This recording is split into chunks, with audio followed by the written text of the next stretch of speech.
Thank you, Mr Speaker. My question is to the Treasurer. Will the Treasurer outline for the House what the Morrison government is doing to assist older Australians and those planning for their retirement during this pandemic? Is the Treasurer aware of any alternative policies? The Treasurer. Well, thank you, Mr Speaker. I thank the member for McKellar for his question and acknowledge his extensive background in small business and the health sector and also financial services sector before coming to this place. Now, Mr Speaker, Australians are doing it tough in this one-in-a-century pandemic, and particularly older Australians, those who are either in retirement or planning for retirement.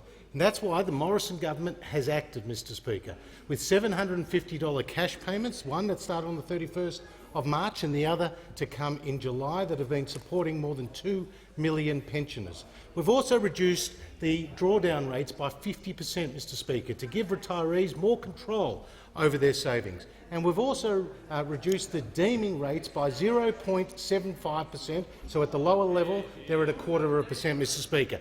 So with these measures, the Council of the Ageing has welcomed these measures and said that the government is helping to get senior Australians through this crisis. Now, Mr Speaker, I'm asked about any alternative policies, Mr Speaker.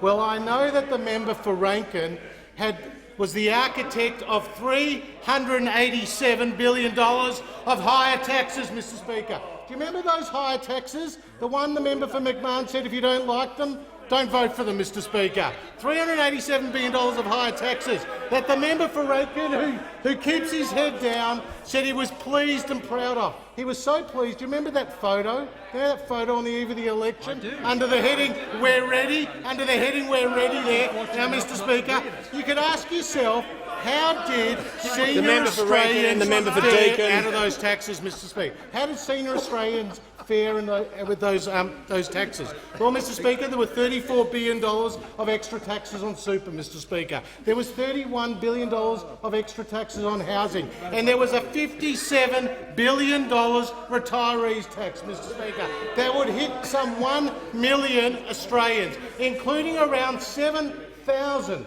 in Eden Monero, Mr Speaker, and would leave one of those Australians on average $2,200 a year worse off. It would heavily hit women and would heavily hit lower income earners, Mr Speaker, and that the Alliance for a Fairer Retirement System said Labor's policy was a cruel blow, the end result which would be to drive many retirees onto welfare. Now, Mr Speaker, I read today that the member for Rankin is blaming the media for his irrelevance, Mr Speaker. Well, how delusional and desperate can you get? He hasn't asked me a question all last week, and he hasn't asked me a question this week, Mr Speaker. The member for Rankin has his eyes on only one job, but he can't even do his.